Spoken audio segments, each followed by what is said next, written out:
So let us try to solve your quiz. I am requiring you to solve the problem using Thevenins. So if you solve the problem using Thevenins, you will need the open circuit voltage, the looking back resistance. This is for Thevenin's theorem. To differentiate it with Norton's, under Norton's you will need the short circuit current and just the same, the looking back resistance. Yan. Okay? So if you try to remove your load resistance, your load resistance is equivalent to balo ng load resistance mo. Tingnan natin mamaya, no? And try to obtain it using your loop analysis. So far, that is the easiest. Okay? We have here an open circuit. So in the open circuit part, there is no current here. So we have a circulating current, 1, another circulating current in this part, another circulating current, okay, and another circulating current in this one, and the last is your circulating currents. So all in all, you have 1, 2, 3, 4, 5 circulating currents. And if these circulating currents are represented by A, B, C, D, and E,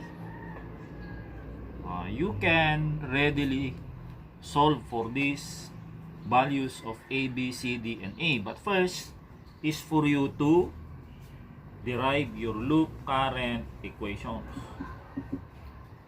Loop current equation at loop A, that is negative 8A plus 6B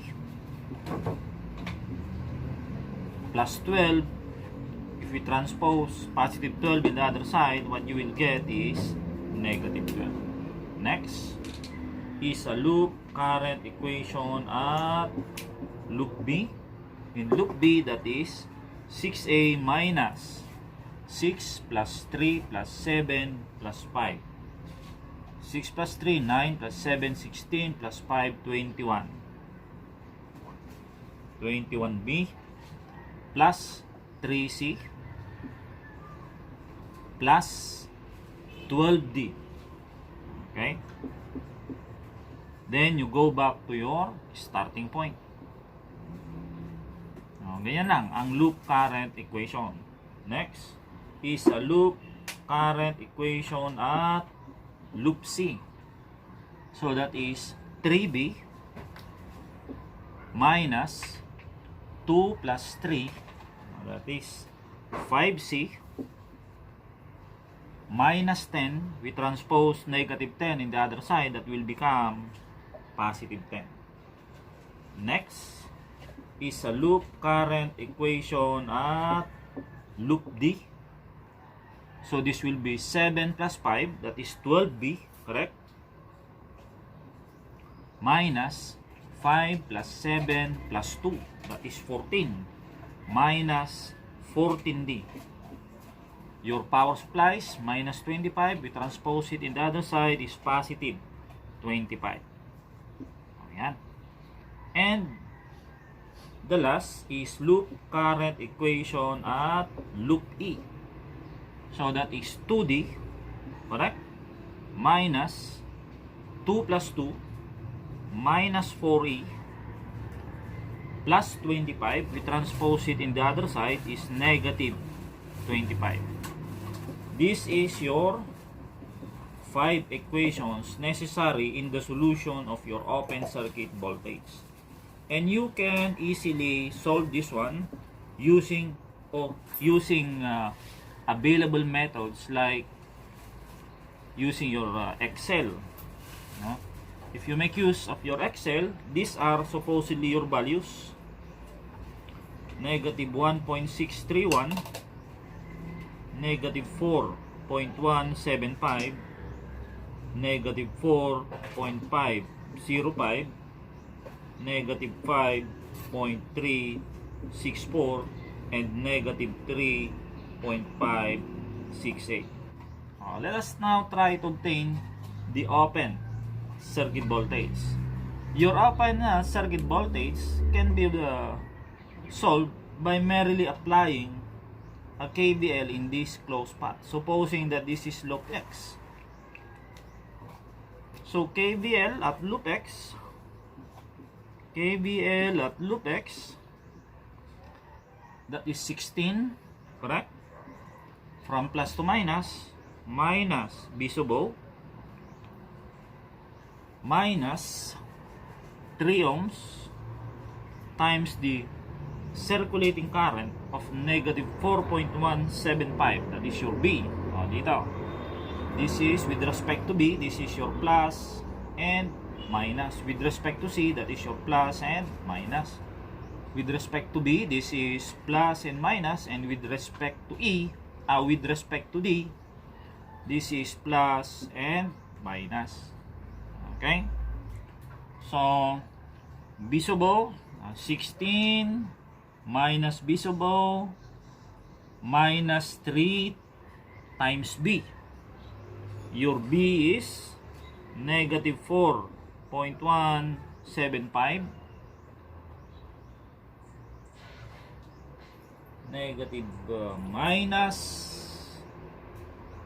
your 7 ohms minus 7 times negative 4.175 plus the other circulating current plus 3 times C, that is negative 4.505 plus the other circulating current in the other side, that is 7 times D, negative 5.364, and this is 0. Okay, tama. And you can obtain the open circuit voltage. The value of this is 6.687 volts. Yan. Okay? Ganyan lang ang pag-solve ng open circuit voltage. Okay, ulitin natin, no? If you try to solve the open circuit voltage, all you have to do is to remove the load resistance RN. Okay? We redraw the circuit in this part and obtain the voltage that will exist across these points. Okay? Next, let us try to find the looking back resistance.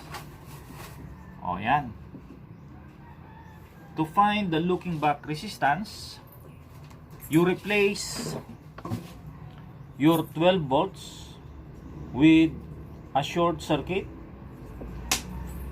Replace, if you have your current sources, replace this with an open circuit. Ganyan lang, no? So if we will try to solve for this, okay, replace this with a short circuit. Yan. Replace this with a short circuit. This is our terminals of interest. Yan. 1, 2, 6 ohms. Ito. Replace this also with a short circuit.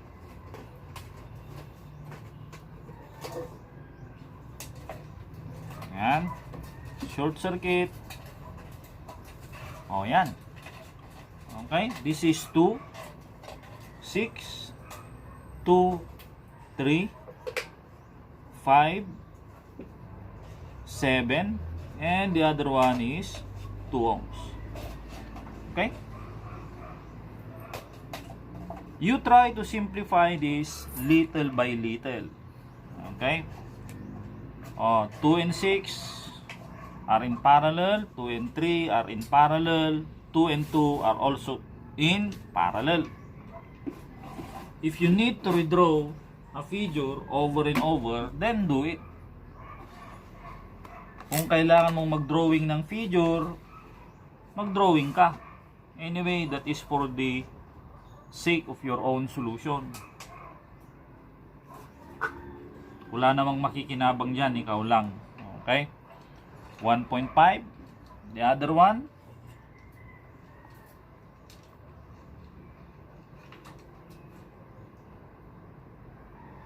at least 1.2. Okay?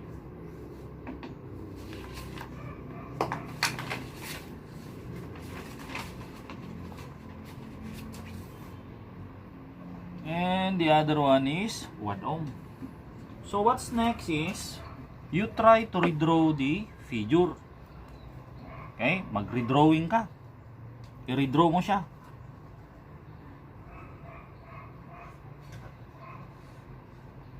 If you try to redraw this, it will look like this. Yan. The point of interest here is 1 and 2. Okay?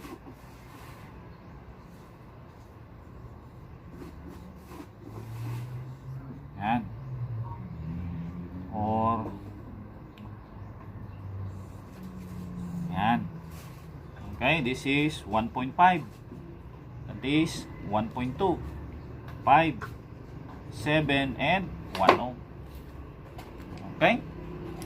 So, ang gagawin mo rito is, you try again to redraw it into a much simpler figure. Siguro, i-rotate mo na pa ganyan. Okay? Ilabas mo. O kung mas komportable ka sa ganyan, pero i-expand mo lang ng konti. 1.5, that is terminal 1. 1.2. Okay? Then, ito, ilabas mo.